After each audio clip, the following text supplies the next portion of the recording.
Welcome to the LeRoy Slava Show. My name is LeRoy Slava, where we have conversations with entrepreneurs that inspire and experts to admire. So, ladies and gentlemen, we got a very special guest here, but I think we're just going to wait for a few more people to join. Mr. Taurai Jack, what's up, my brother? Boom, boom. How's it going? Legger. Yourself? I want to say that I like the name, the LeRoy Slava Show. It's got a z in it, you know, like it's got greatness in it, man. Someone said they said in the beginning, why call it the LeRoy Slava Show? I said, what else should I call it? I'm doing it, so you do it. You call it the TJ Show. You call it whatever you want. Your show. It's good to be here, brother. Thanks for having me. And you know, I've been down and out for a couple of days, but I'm back now on my feet. You know, yesterday I was looking like a little baboon with my beard and all. I saw that show. I wanted to say, guys, please shave, man. If you're on these things, please shave. Look presentable. I wanted to say to you and Dave, I wanted to say, guys, come on, man. Shave. Yeah, no, but today I'm feeling much better in spirit, physically, and I'm glad that, you know, I'm today. Yeah, you know, a lot of people who have contracted COVID, you know, statistically, we can see what's happening. And I contracted this last week, the other week. And I've been at home recovering. The wife has been an awesome blessing. I always say to young people, don't get married. But in this moment here, do get married. Don't give people bad advice, DJ, please. Don't give people bad advice. How can you say don't get married? What do you want them to do? So, guys, today TJ normally gives terrible advice, but today we're gonna hopefully he'll give us some good tips.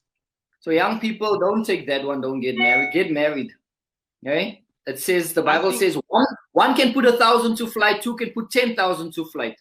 So you do more when you're together than when you by yourself. I'm getting an email from you here. It says M5 Property Varsity earn 1,100 that just came through. Oh yeah. No. You know, I've got a fund now. I've got a Section 12J fund, right? We're gonna talk about that. You're gonna tell us about your Section 12J fund.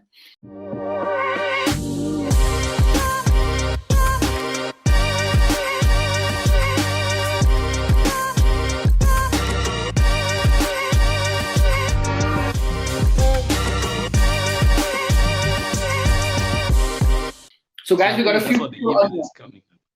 I think let's just say hello to Leonice, Demojo, Victor. We got a few more people joining. Well done. So guys, good stuff. Now, guys, we're gonna talk about.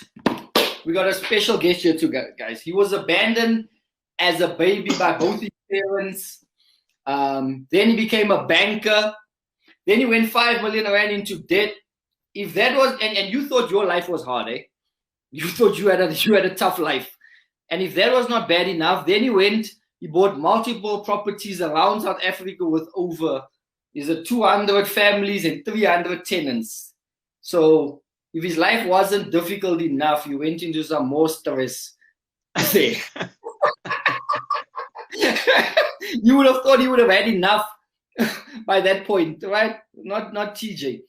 What buildings he's still buying, and this was old, right? 2019 Investor of the Year for the big leagues, and he put it all in this book. That's it. And you see it. Am I putting it in front of the camera? Correct. From bad debt to property mogul in 2 years. He says, I bought many of my properties starting with less than $100. He says, if I can do it, anyone can. So that's what we got him on here. He needs to tell us, can anyone do it? Can anyone do what he's done in 2 years? Very inspiring man, one of the bravest, smartest guys I know. And he's got COVID and he's still joining us. You can see this man is committed. Or he just likes talking. You won't get it online. I'm so glad. Hey, but I don't, you know me. This is, you know, us from Boxburg. We don't get any of this, eh? This is more for the north. They get it in the north, not here. These are for the softies up there in the north, eh? On the east, we're too tough for this COVID year. Nothing touches us this side. Yeah, we'll talk about it again. We'll talk about it. It's still around. TJ, okay, guys, who do we have here? Let's see. Now, if you got any questions, if you got any comments, put it in the comment section. We're going to be here for about TJ Talks, 30, 40 minutes between their hour, depending on how long we go, but not more than that. And so he's going to share his journey. He's going to share his story. We had him on. I had the biblical principles of finance, which we had him on. But there we were talking about how he grew up, his childhood, his Christian walk with God. Today we want to talk about business, and we're going to talk about property. Is that okay, TJ? No, that's good stuff, man. That's good stuff. We can shoot into it. I think for me, there's lots of value. This is, one of my hunger of just showing people that what we do is there's no super magic around it. There's no muti to it. And there's no praying and fasting alone. There is no any secret sources that anyone cannot replicate. I'm always saying that the only place where it's not allowed to do is in school. Copying in school is not allowed. Yeah. Right? But the moment you get out of school, copying is cool. It's the coolest thing that you can ever do in your life. You can literally go and sit with LeRoy and copy what he does, and you take it into a different place and you make it a success. Exactly. And you can copy it exactly to the point. You can say which estate agent did you use, which attorney did you use, which builder did you use, which funding company who did you speak to there, what was the mistakes you made. You can literally copy it exactly.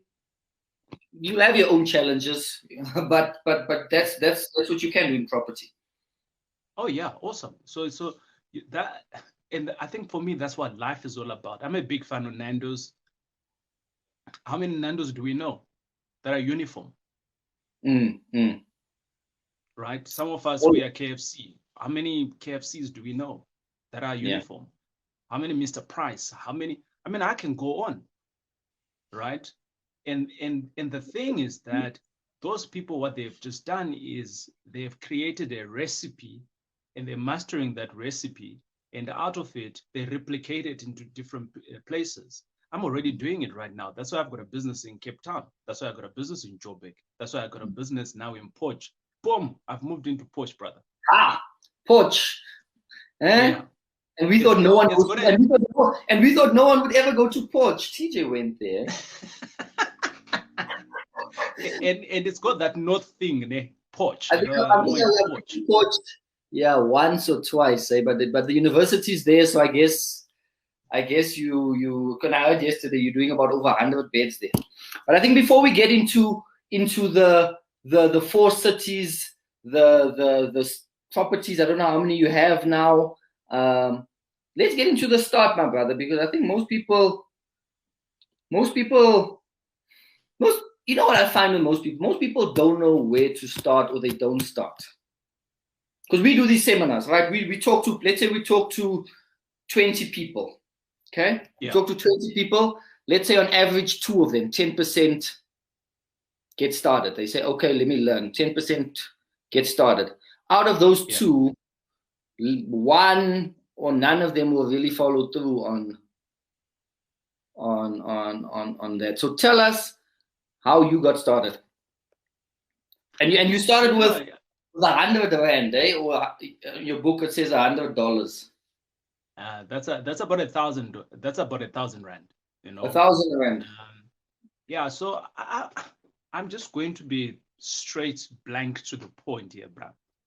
Our reality is that whatever you're hungry for, you can get it. That's the bottom line of it. So whatever you're hungry for, you can get it. And for me, by the time I met you in the Rosebank Hotel, I can't remember the name, the first time round when I came in on my own and you were doing the seminar, I was already fired up already at that time. I was looking for something. I knew that being employed was not everything that I wanted to do. So I knew there was other stuff that I can do. I'd gone into business, I'd done car rentals, I'd made a success out of it. I'd gone into chickens, and at that time I was failing in my chickens. So I knew that there could be other things there that you can do, but I just didn't know what, and I just didn't know how. So I suppose for me, the secret really is the fact that I was hungry, and I knew that I was hungry. And all I needed to have at that particular time is one or two people who can give me direction, who nudge me into the right direction. And that's what happened. And so when I came in there, if you are hungry, you can smell Nando's from a mile away. Yeah. Because you are hungry. But if you're full, someone is going to be like, there's someone frying. Even if it's onions, bruh, you'll be like, no, there's no one who's frying. Because you're not hungry. Yeah. So if you are hungry, and I think for me, that's the starting point. Find your desire, find your passion.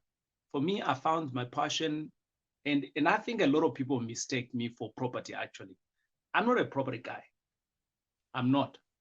You know, so for some of you, it's coming as a surprise, but I'm actually not a property guy. I'm a money guy. That's my desire. That's my passion. Yeah. Right. Property is the vehicle to money. That's true. Yes. Right. And it took me a bit of time to figure that out, but I figured it out. Yeah. So for me, LeRoy, the thing is not about property. But here's the thing, right? I understand what property can give me. So I am coming from a family where I have no backup assets. I have no father. My wife's family, my wife is colored. So there's nothing of backup. Right. So I mean, for some people that don't know what, why I say that my wife is colored, so there's no backup. Look at the history around our communities of being colored. Yeah. So we're starting from where we are. And I understand the fact that where we're starting off from is actually minors, because we have no backup. So I need to find a backup. And what is my backup? I understand that property gives you backup. Just to stop you there with fathers and stuff. Last year, actually, my father also passed away, I think about 15 years ago or something. And last year was a tough year. It wasn't an easy year. And I was actually hoping to say, yes, so you know what, can I not have just a rich father? Just to come in, or just someone to go to and just say, hey, man, listen, I need a couple of $100 here. Can you not just you get it back when in the next few months or whatever. So it was interesting when you say that. Yeah. So no, but carry on there. I was just thinking last year I was wishing I had a father to go back on it. That would be nice, eh? And it's not about money alone, LeRoy. I think people, especially people that do have fathers, underestimate the value of what a father can bring onto the table, because it's about the conversations. It's about the nurturing of nudging you into the right direction because they have done it. And for me, I see that I have found fathers in my church communities. So I've identified Mr. So-and-so, he does ABC. So I lean to him for that. And Mr. So-and-so I see is like that. So I lean on to him. So I've had to find my own fathers within my own circles. Even some of my relatives, I've had to find fathers like that. But the thing is that for me, money, I think a lot of Christians actually think money is not good. Money is good because money gives you options. And when you have options, you can do a whole lot of things. Like it's like, you know, when you've got money, if you want to build a church of 4,000 seater, you can do that. Or you want to go on holiday, you can do that. You want to take your school to a different school, you can do that. But if you don't have money, that's where the challenge is, because you don't have options. You have to do with what is there. Yeah. So for me, I chase money.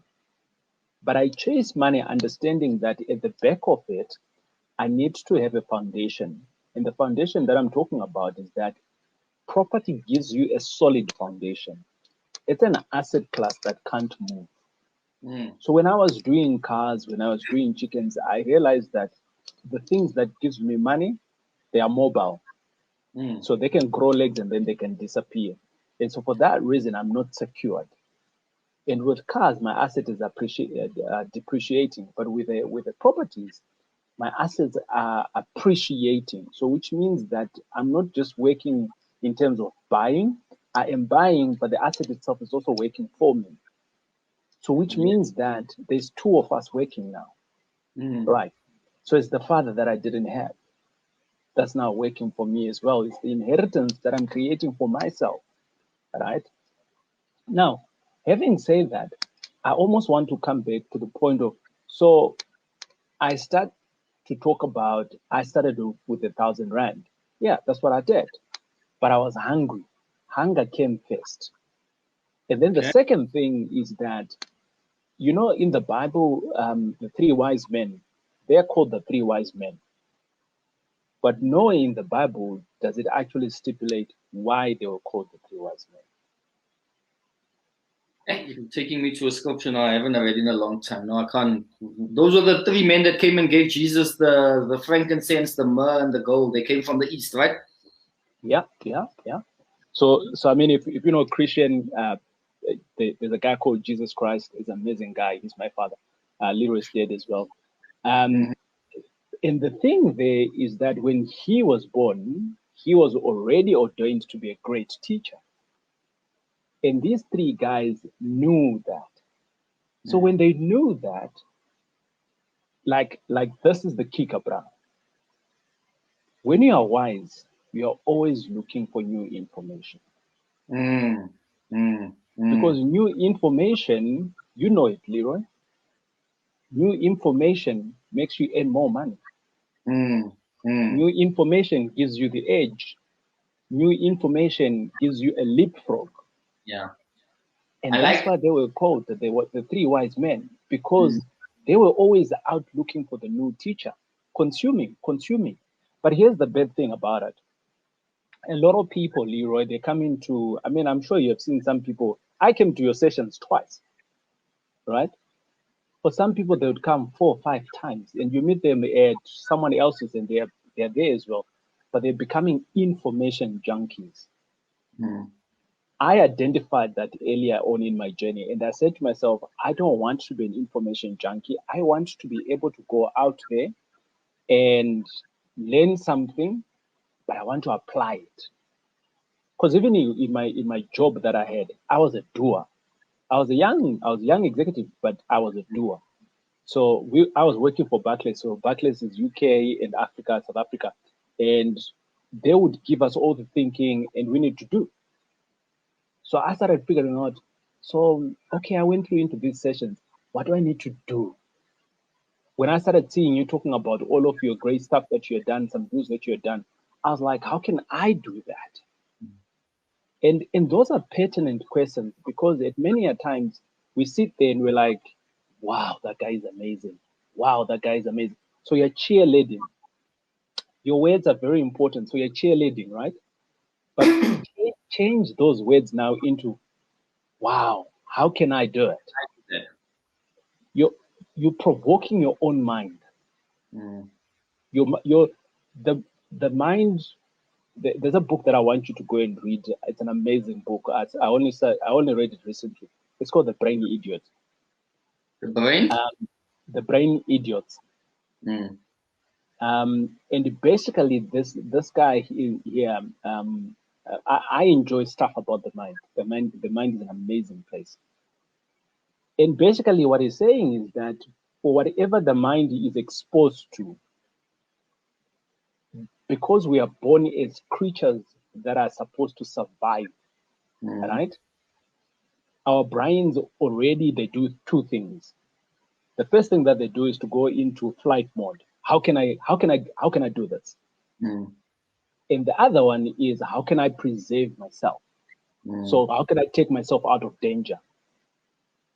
So when you are talking now, oh, LeRoy is doing great, and then you're cheering on, you're preserving yourself. But when you're asking the questions, how does he do it? How can I do it? You're taking your mind into a place where it has never been before.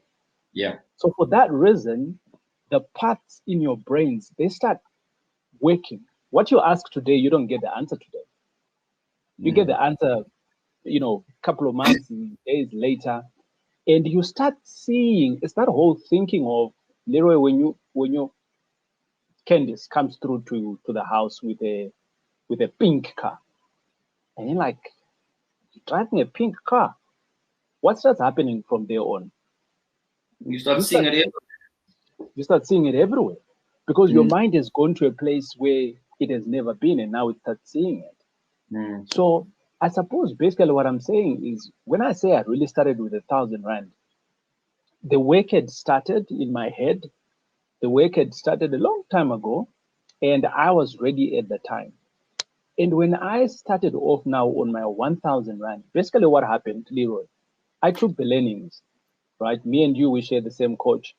I took the learnings and I started going to look for properties. My first good deal was deal number 63. So in between, I was looking, and my coach was like saying, nah. So TJ, you looked at 63 properties before you hit one. Yeah. Okay. Yeah. And you know why that's cool? I always tell people when they get started, I say, hey guys, because people look at 2 and they put their heart on 1 and it doesn't come through. And I'm like, guys, if you want to get into this, you have to have a thick skin. You would have to be rejected so many times. You can be rejected 100, 200, 300, but it doesn't take many to get you on the right path. You can miss out 200, but hit 5, and that might be all you need. So here's the thing, right? When I started off, I was looking in an area called Windsor, and because it was fairly close to me, and I thought, let me go and do it. So my wife paid for us to go into the class. So my wife, she had the money at that time. Actually, it was the bond money actually that she had at that time, and she paid for it. But here's the thing: month number 1, I like structures. How are we doing things? And so I started putting some structures together for me and her. And somewhere along the line, my wife became disgruntled. I think we're month number 3, number 4. And my wife even stopped coming through to the coaching sessions at that time. What was going through into her mind at that time, I didn't know, but I forged ahead. So sometimes the demon could be yourself, and sometimes it could be even someone whom you're sleeping with. Right. Because luckily you isolated. Luckily you isolated now for that. The demon could be you or someone you sleep with. That can get you into trouble. Now, guys, remember I said in the beginning, teacher has some good advice that he's going to give you, but there's a few things that you put it on the shelf there as well.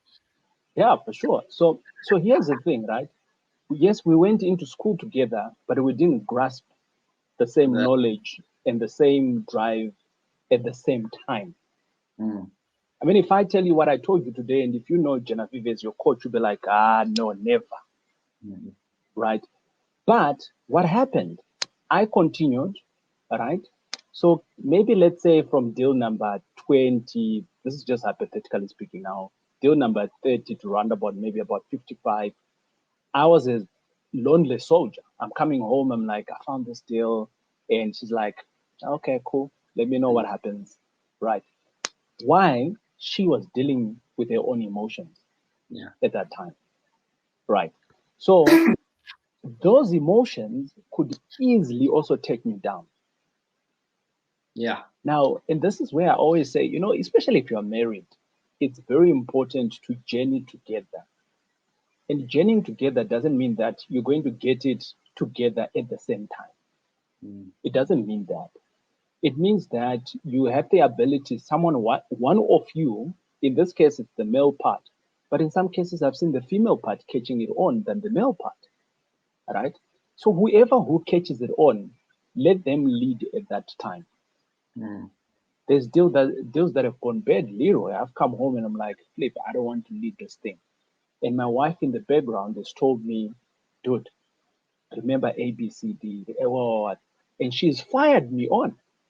Yeah, no, that's true. And now she's leading in a different space. So what you said in the beginning, don't get married. Now you basically saying they can. Because it helps, you know, it's tough. I can also say sometimes these things we don't always tell you. I don't know. We don't always tell you all the stresses and the pressures and but sometimes it's not. Sometimes it's challenging, and sometimes you need that encouragement to say, hey man, listen, you can do this. You're doing well. Just continue. Things are going to work out, even if it's just a little bit of encouragement from your partner now, and then it says, hey man, things are going to work out. Don't worry. You'll sort this out. You'll find a way. That's it. So it comes from a point of, you know, when I say don't get married, I really mean it in a very soft manner. Don't get married too young. Don't get married too young. Right? Find yourself first, who you are, who you want to become. And I don't want to put a number onto it and say, when you're 30 or when you're 40, because some people never mature, actually, you know.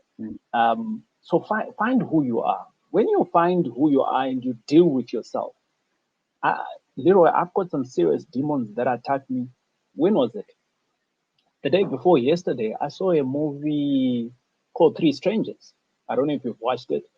And it's on Netflix. You know, it's basically about these 3 Jewish boys that were raised. They were born and then they were taken out of their into different families, and they discovered themselves like 19 and 20. And this was an experiment that people were running, you know.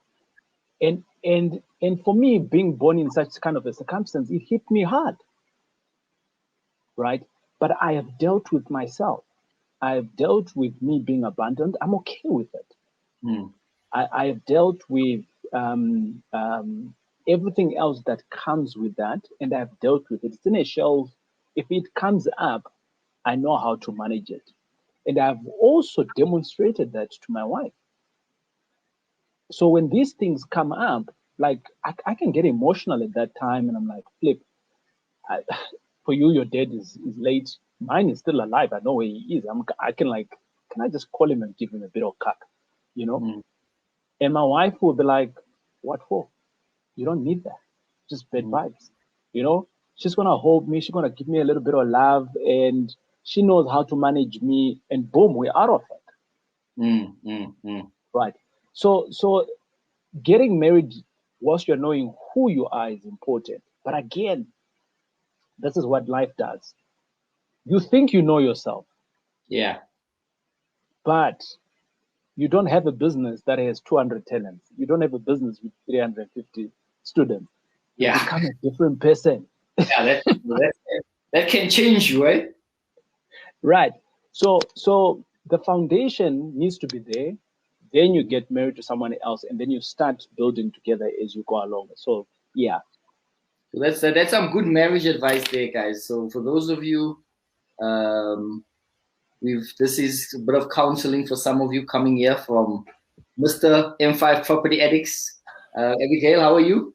So TJ, tell us what that first property was. 1,000 rand first property. What type of property was it? And how did you finance it with 1,000 rand? So we can give some advice, some education as well. Yeah.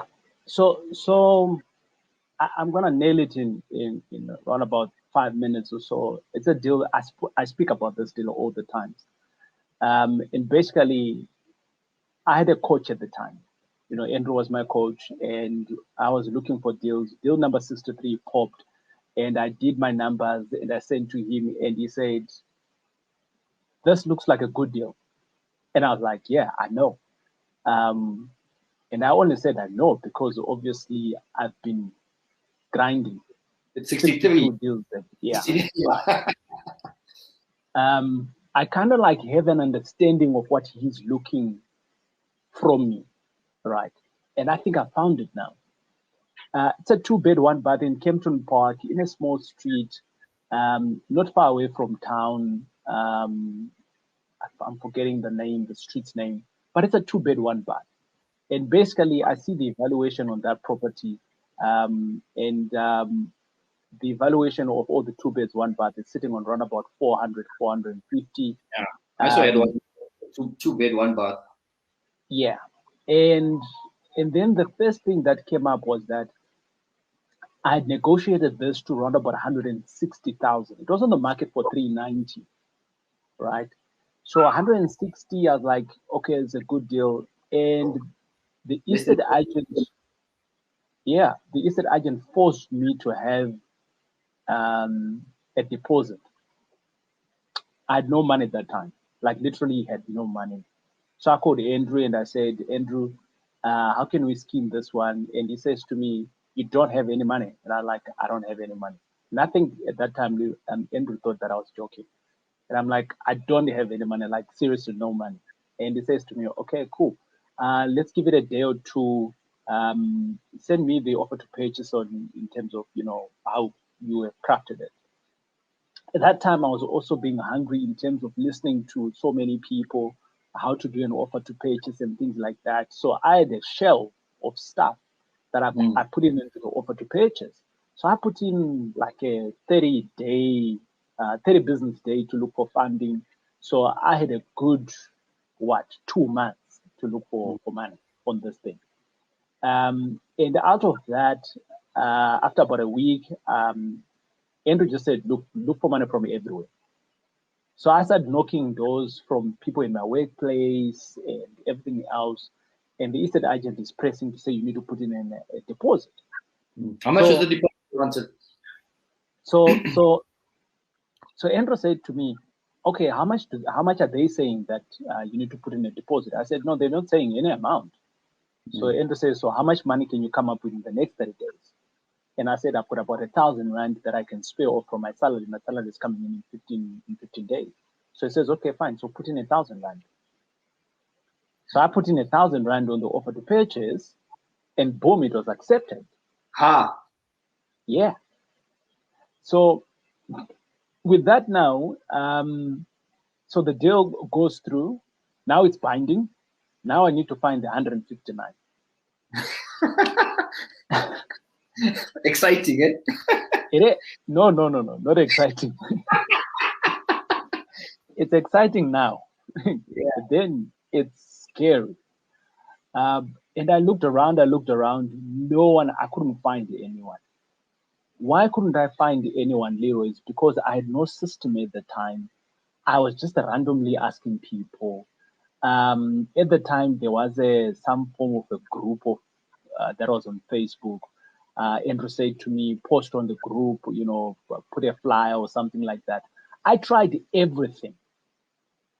Nobody was coming through. 3 weeks came in, right? I'm now having sleepless nights. And I'm thinking, but I've done everything that I can and the deal is come. And everyone in the property space always say that when the deal is good, the money will come. Now, where's the money coming from? So you're doubting yourself now, right? Eventually, so you're doubting yourself. No. Say that again before that. If the deal is good enough, the money will come. Right?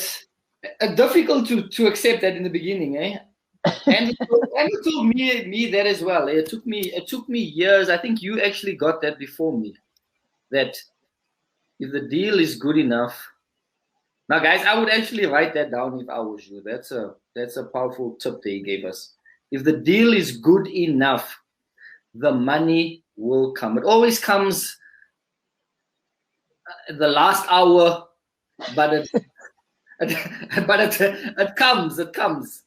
So write that down, and that's faith. That grows your faith. Because you're going into something without having the money for it. Yeah, and you speak of faith, right? And it also comes back to what you believe in. So if you're a strong believer and you've been praying about this and things like that, you start believing that it is coming, you know. Mm. But again, you doubt yourself because you're just as good as anyone else, right? Mm. So anyways, 3 weeks into this thing, a weekend in, weekend out, I've stopped now looking for deals. Now I'm just looking for money. Yeah. And that's a bad position. When I met Retha, my business partner, she had more money. So she had more people that had money, right? But she had no deals. Mm. And I had more deals, but I had no people with money. So when we met, it was like magic. We started doing more stuff together, but then we focused a little bit more on the money, so the deals shrunk. Then we started focusing on the deals more, and what happened to the money? The money shrunk. And now you guys are down to how many deals now? You've got the first one. How many deals? I've stopped counting deals now. I'm just like counting the doors of tenants.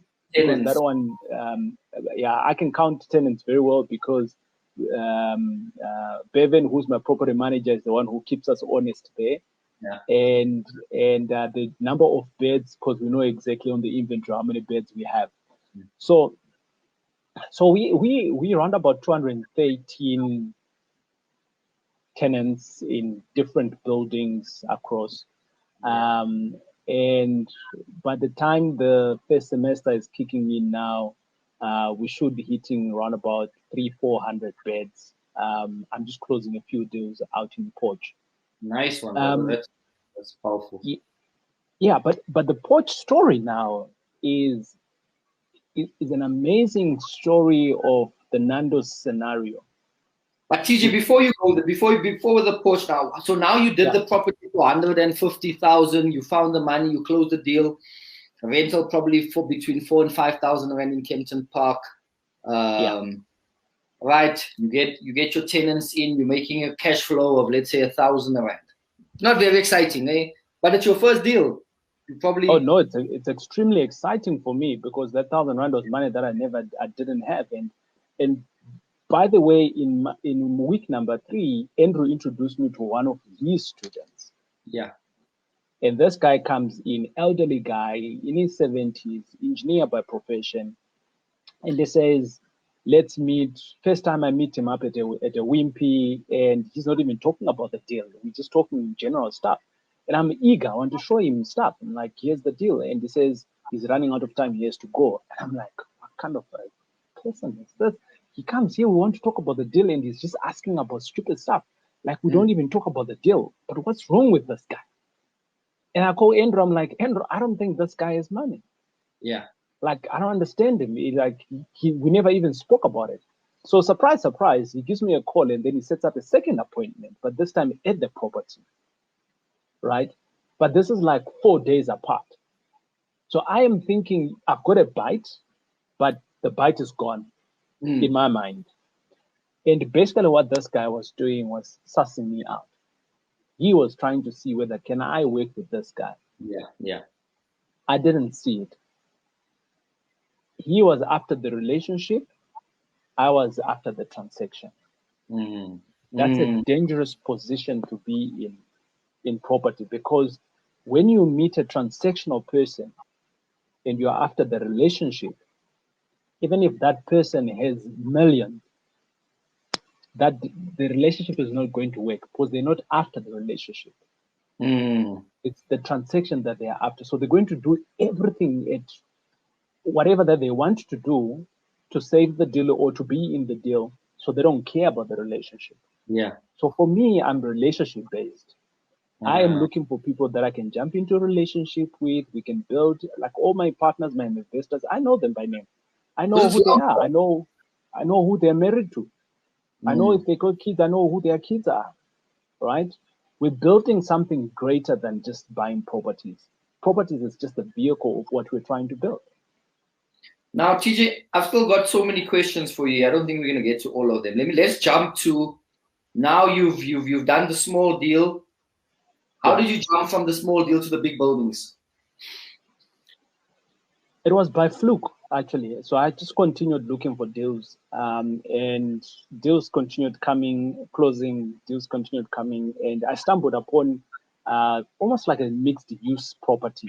And out of that, we bought it, and I tested commercial leasing at that time. And literally, I went onto TPN, and like it was a Saturday afternoon, Retha and I, we talking, we called Saturday our board meeting, me and her, because we literally spend like around about 10 o'clock to 3 o'clock just talking on the phone. And out of that, we downloaded TPN. And we realized that the rules of engagement, tenant engagement, are totally different from a residential and a tenant. So we fell in love with it. We're like, you're giving someone a box, you don't pay rates and taxes, you like, and they pay you. So like, no, this is what we should be doing. And from there on, you know, when you're doing stuff, you start finding a sweet spot. And at that time, for me, I found my sweet spot, and my sweet spot is mixed use buildings. And which is a different sweet spot for Retha. So Retha is a student accommodation. That's a sweet spot. Retha is a nature. She's a mom, and she likes to do amazing things, like with kids. That is, you know. So there's a birthday in the house. She wants to throw a party for that kid. I'm like, what the hell? She brings. I would rather never ever see them and not know them. So yeah, but that's just being different, right? Just the day before yesterday, she brought in Planet Fitness in one of the buildings to do exercises for the kids. You know, that's Retha for you. I'm not like that. But they're your customers, eh? I'm also not like that. I'm personally, I would not want to know anyone or see them ever, and they not know me. It's different. It's different for different people. And Retha gets excited, gets the energy from being around people, right? Whereas I'm the opposite. I'm like, I want to be with people for like a 10th of my time in the day. I get the energy and I pour out value, but I want to go away. Yeah. And when I go away, my juices start coming. You know, So let's go to, guys. Do you guys have any questions? Let's go to, what's the biggest mistake you've made in your journey? Oh, plenty, bro. What's the give me one, the one that you can think of.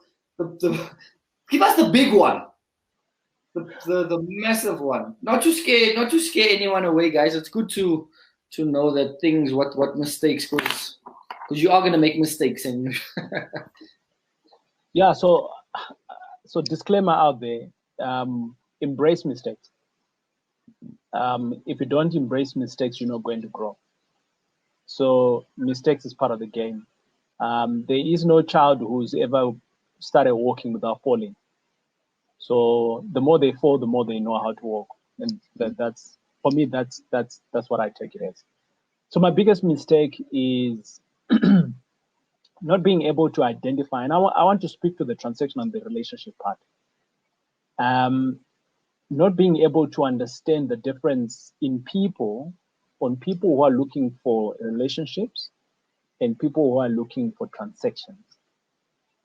And when I say that, I've lost some business partners that we could have gone on a longer journey at a faster speed than where I am today. But we didn't understand it at that time. So I was in my learning curve. I'm still in. I'm a student for life. And I didn't see that these people were looking for a relationship. So we got into a deal. So for instance, one of my partners, whom I'm parting ways with, and basically he was looking for a relationship. In hindsight, he's got no family in South Africa. It's just him. He's got good money. He worked. He could so he opened up the bank to me at a point, and I was transactional. I was doing the deals. We would report to him when he asks. I would report to him. There was no format. So this month it looks like this. The other month it looks like that. So I'm learning in the business. This is like almost like 3-4 years ago. And you got frustrated. From being frustrated, you said, you know what, TJ, I'm going to do a few deals, but I'm going to call it quits. And last year, he then came by and then he says, I'm going out of the country. And I was going to keep my money here and grow it, but I just want to take all my money out. In conversations with him, I then realized that there are people that are relationship-based and there are people that are transactional. And I started searching in me on who am I in terms of the business. And I discovered I'm a relationship person. And I also discovered that, but I am not pouring the relationship to the people, which is my partners. So I took some time out, almost in 2018, the end of 2018, and we're literally putting structures in our business. Who is responsible for nurturing relationships with our investor partners? We started doing stuff like going out to dinners with our investor partners. We started talking about spending family days with our partners. We started talking about, no matter whether the reports are done or not, on the 15th of each month, standard reports needs to go out. What does a standard report look like? It needs to look like 1, 2, 3. Yeah. And with that, our communication levels shot up. That's number one. They know exactly what is happening in their businesses. Yeah. Number two, they know who to get hold of. It's not everyone in the entire business. They have one person to contact. And that one person is me. And for that reason, I now need to understand everything in my business. Because I need to be in the front talking to my investor partners. This is how it's going. It's going like this. We started introducing show and tell. Some people have come to our show and tell. All of that is to manage relationships, which is bigger than. So our relationships have opened up many doors for us. So for instance, one of our investor partners from 2017, he invests with us. His wife got retrenched after she's been working for 20 years or so for a company. Her entire pension is with us. Yeah. The mother, she's from Piet Retief. She's retiring now. She's bringing in her money. The entire retirement money is coming into our fund. And that all started off from relationships. So people are not after the transaction. It's relationships. That's good advice, eh? That's good advice. Yeah. That's powerful advice. So transactional people, relationship people. People after the relationship, not. And if you're transactional, sometimes you might come across maybe too forceful, too desperate. Yeah. Eh? And I know I've done that. I've made the mistakes as well. You come, this is what you came for. This is what we're gonna do. This is this. But this is what we need. Yeah. And sometimes you lose the person in that. So that's great advice there, guys. Yeah. TJ. But here's the power, LeRoy. Yeah. When you're in a solid relationship, right? Stuff can go wrong. but it's easy to forgive. Or it's easy to look past it because you are in a relationship. When you are transactional, when stuff goes wrong, you're going to find someone to blame. You're going to want your money out. You're going to say, what does the contract say? And you pull all the guns all the way to the lawyers and things like that. But basically, what am I saying here? When the relationship is new, you need to find the balance of the transaction and the relationship, because the relationship is new. I've got business partners that have opened up other opportunities that I didn't know of or think of. But because they're seeing the potential, this bra can do this, oh, this bra is sharp. Let me connect him to that other bra who's also sharp. But I still want to be in the business there. And I basically know the wife, the kids, and the conversation is about, I'm doing this for my kids. So when I am doing that business, my conscience is very clear. It's not for me. It's John and Betty's kids and my kids. So my level of execution is totally different from the transaction. Powerful advice there. So TJ, we've got a question here, but I think I'm going to cover that with, this guy says he's thinking of development opportunities in Soweto, Gauteng townships, specifically looking at 2-bed apartment buildings. I'm planning about building 20 units or 2-bedroom apartments. How do you determine what's a good deal? Let's maybe take a building. Let's take a building for Tabiso's sake. You come to Soweto, 20 units. You get the call, sourcing agent, estate agent, whichever way you get it, and you show up. How do you determine whether you're going to do this deal or not do this deal? Where do you start? Pulling up in your car, you and Retha, what's the process you go through to give it a tick or to give it a cross? Sure. Well, the team has grown now. It's just not me and Retha anymore. I've got Hubert, who looks after all of our developments. He's been doing developments for 15 plus years. So there's this thing that they call the power team. And the power team is just basically people that you work with. I have taken it in a level higher. I've got what I call the core team. So my core team is my business partners, people that I do business with. So I've got an attorney who's my core partner. I've got a developer who's my core partner. And I've got a fund manager who's my core partner. I've got a finance person who's my core partner, and that's Retha. And these people play a specific role in any deal, right? And it doesn't mean that if you don't have those people as partners, you can't do deals. You can hire them. You can hire and fire and things like that.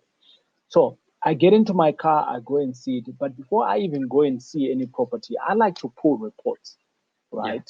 And I pull my report, TPN, and investors report. There's a report that's called an investor report. And basically, I'm doing what's called a desktop research, okay? And I look at what's happening in the area. I look at income brackets in the area. Where do you get these reports from? TPN.co.za. Okay, put that in there. Right. And out of that report, it's not even 50 rand, maybe about 20, 30 rand. It's an investor report, right? Yeah, investor report. With that, it gives me a good indication whether it's a neighborhood that I want to invest in, right? So if it's your first time, I suggest that, do this in an area where you understand. Because if you're doing this in an area that is foreign to you, even if you get the TPN reports, most of the stuff is going to be foreign to you anyway, right? Because you just don't know what you don't know. So having said that, I want then to understand that report. When I do that report, I will then ask the address. I'm going to get there maybe about 30 minutes before. I'm going to drive maybe about in the 5-10 streets going that way, just to get a feel of the area. I really like doing that. And then I park. When I park, I also want to walk the streets. That's my favorite one. And I like to speak to the mamas on the corner what's happening. You get a lot of insights from those people. And then thereafter, maybe the estate agent is there. You might not be able to do what I've just said in the beginning, but you can do it later, right? After the estate agent is gone. Because remember, the estate agent is showing you what they are seeing. I want to be able to see what I want to see. Where is the opportunity for myself? And with that, I then look at the opportunity, right? In terms of, if it's a development like Tabiso's one, very rarely are you going to see in Soweto a place that is zoned Res 4 or 3. And Tabiso, if you don't know what Res 3 and 4 is, go onto my channel, YouTube channel, and look for town planning videos. And there's a bro of mine called Dumisani. He talks a lot about zoning. Is it the M5 Property Addicts or the Taurai Jack channel? Which one is it? No, it's the M5 Property Addicts. Yeah. Right. We'll put it in the comment sections afterwards, guys. Awesome stuff. Now with that, number one, you now need a guy like Dumisani to check whether that property that you're looking at, the zoning is correct for what you are seeing, for what you are wanting to do, a development. Then for me, I'm going to bring in Hubert. Hubert is my development guy, right? And he has done development, so there's lots of things that he is going to see that I might not see. And when I bring him across, I want Dumisani to be also the town planner. Yeah. And the two of them will then speak, because when the zoning takes place, the town planner can tell you how high can you go. So what's the densification? And together with the developer, that language, it changes or breaks the deal between those two people. Now with that, Hubert then, my developer, then goes in to take that information and takes it into a spreadsheet, and we start working to see the cost of developing. And from the cost of developing, are we making profit or not? How much can we offer?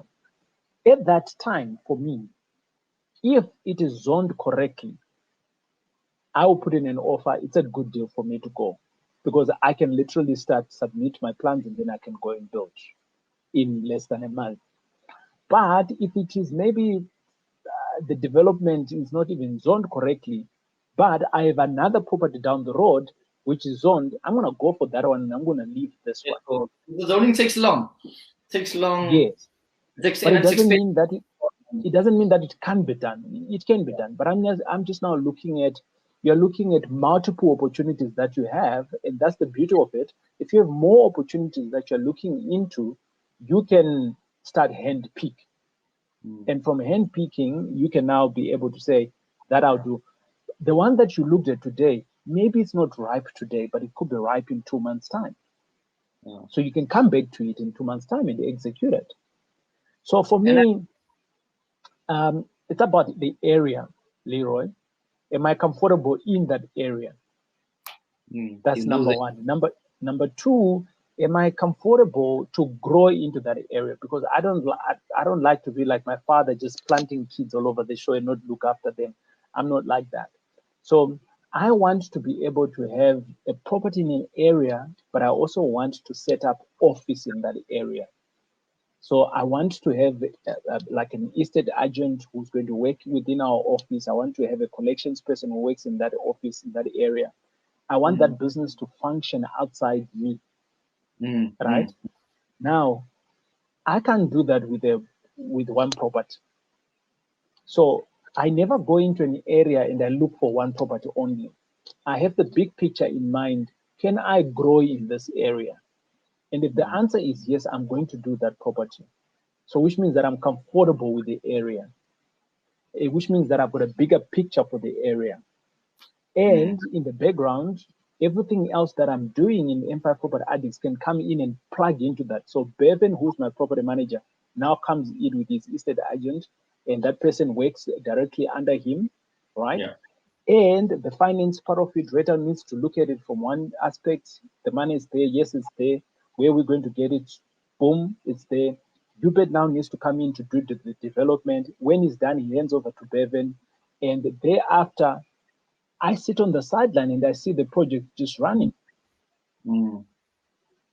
And that's how I do it. Well, thanks. I think Tabiso, I think that answers your questions there. But as I said, with developments, maybe depends on Tabiso. What have you done? Also, do you have a team? Do you remember with the development comes fire? It's a lot of things that come in that you might not know if you haven't done one or two or three of them, or you don't have a team that is experienced. I think your team is important there, Tabiso. Whatever for that development you want to do. My recommendation, LeRoy, to Tabiso is that if he's never done a flip or normal renovation, 2-bed, 1-bath, start there first.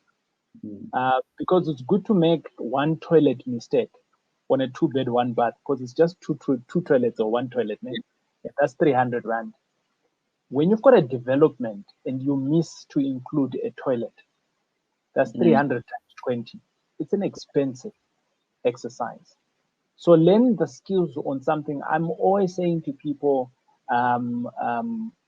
what you need to do is start small, but learn fast and grow fast.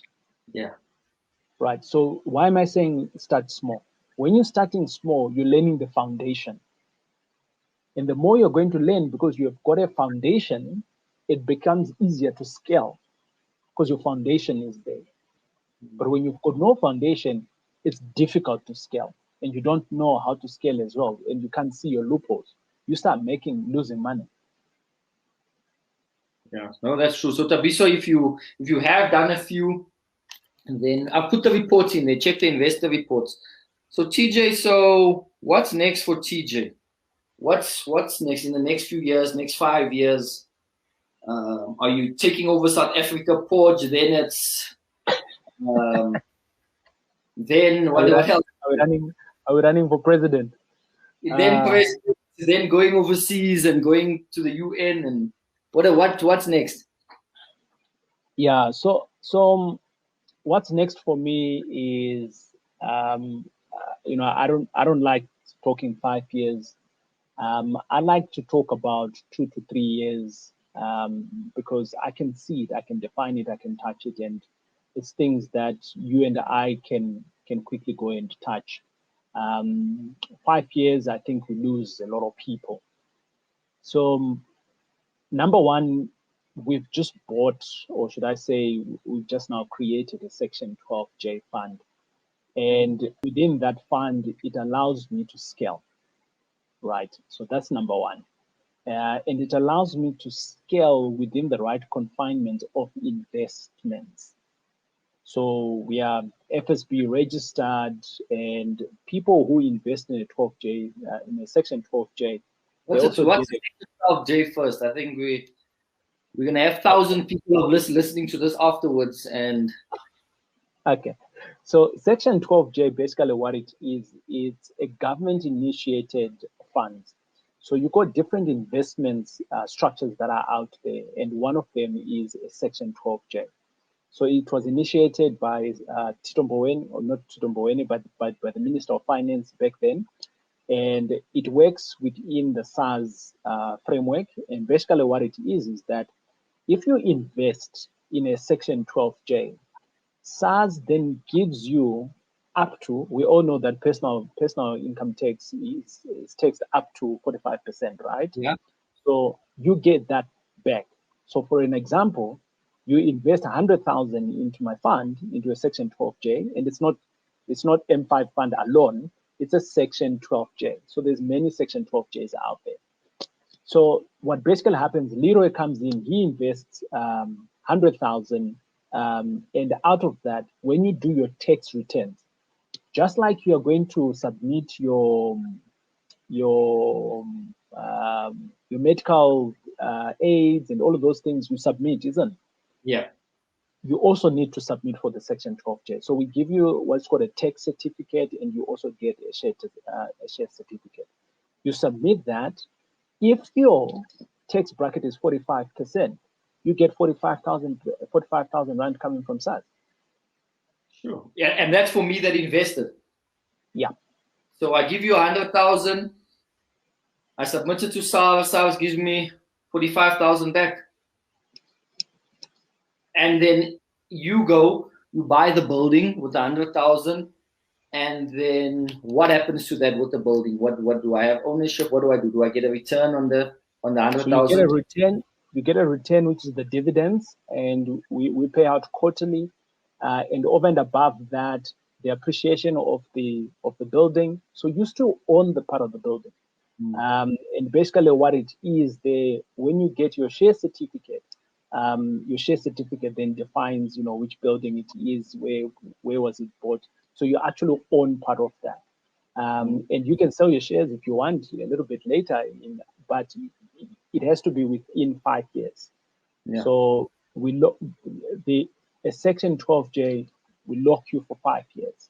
But if there's desperate moments, you really want to get your money out, there's other ways. But from a SARS perspective, they dictate that it has to be 5 years, a 5-year investment. So with that Section 12J, I'm doing two things there. The first one is student accommodation. So we're going to scale with student accommodation, but I'm also cautious around student accommodation. As plenty of us, we might have seen the Minister of Education the other day. They cut some of the grants. Yeah, or should I say some of the bursaries that they're giving out to the universities. I think it was for education and something else. So which means that, to me, if I look at it in a 5-year plan, NSFAS, I'm not banking all my eggs on it, right? So I'm not going all out on student accommodation, but once the opportunity is there, we're going to dig into it and we're going to make money. And all the properties that we are buying and all the properties that we have, they have a normal exit. So what can they become if student accommodation goes bust for whatever reason? But remember, students are always going to be there. If it's not NSFAS, because you're looking for a higher yield in NSFAS, then you can still bank a little bit more money with the private students. There is still good money there. So it's still a good opportunity to invest in student accommodation. The other thing that we're going to be doing with the fund, LeRoy, this might excite you a little bit. I know that it might take you a few minutes to get the word name. It's called Aquaponics. Aquaponics. Aquaponics is a farming type. Aquaponics. It sounds like aquaponics. It sounds like a tree back when we were still partying a few years ago. Aquaponics, something that you roll and you smoke. Not necessarily so. So it's actually a type of farming. So aquaponics is farming, and you farm fish, and you farm everyday vegetables, so to speak. So it's these greenhouses that we put together, and on one side you put tanks of fish, and you put the fish in there, and the fish poos and wheeze, and the water comes from there.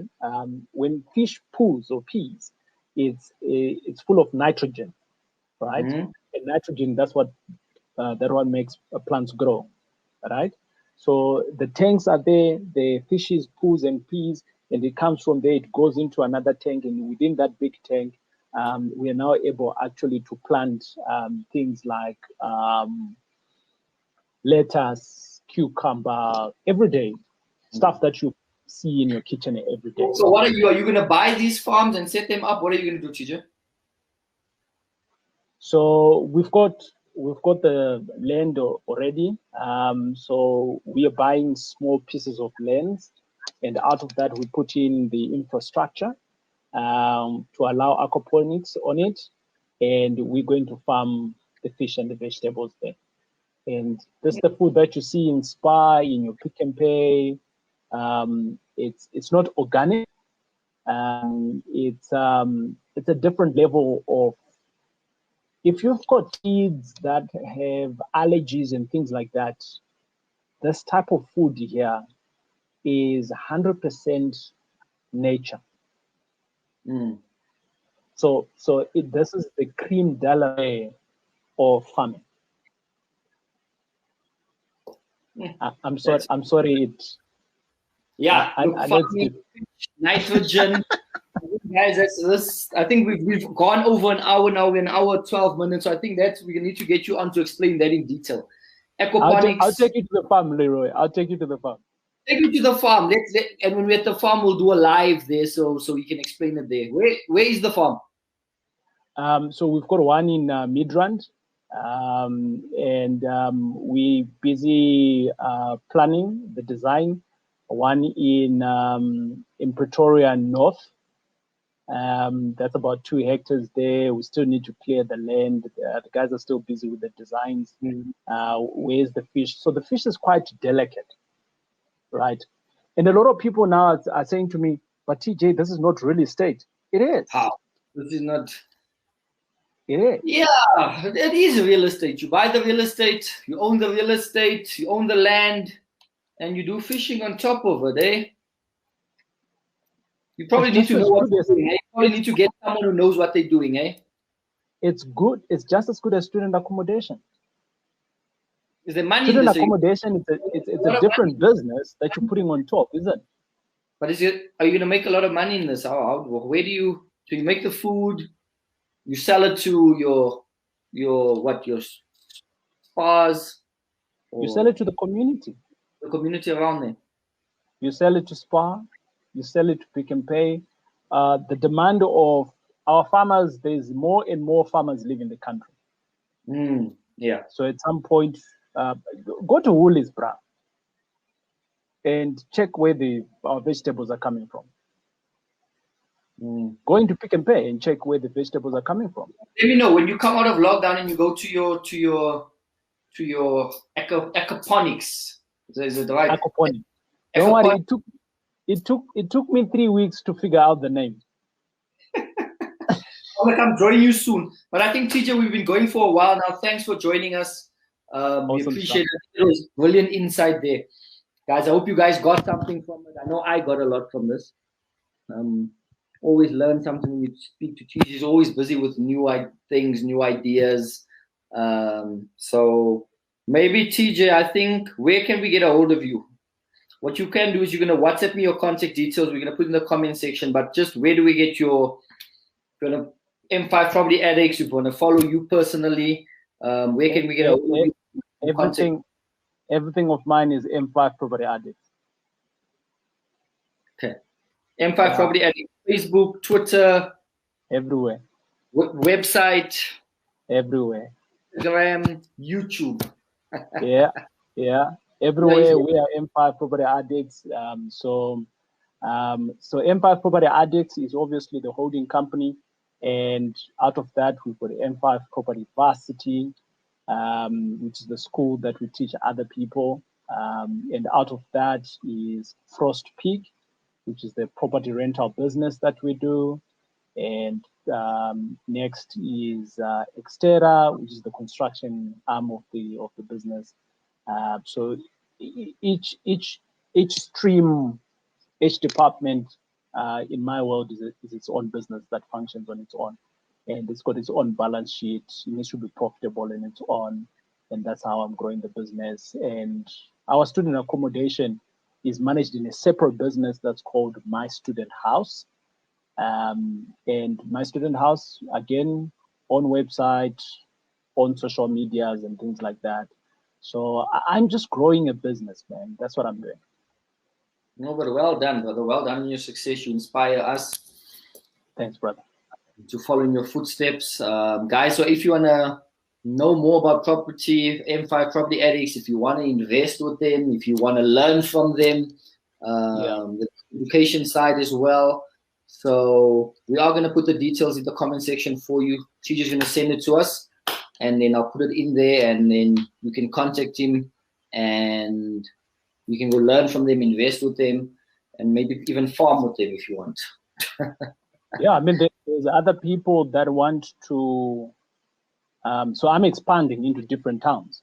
So if people feel that property is for them, and they want to run under the banner of M5 Property Addicts, we just started advertising that anyone can become a partner in Empire Property Addicts. You can literally open up your shop wherever you are, in Palabora, in wherever, and we give you, it's just like a franchise model. We give you the tools on how to do it, and we back you up, and you run your business wherever you are. Awesome stuff, man. Awesome stuff. You remember when are you coming out of lockdown? Not lockdown.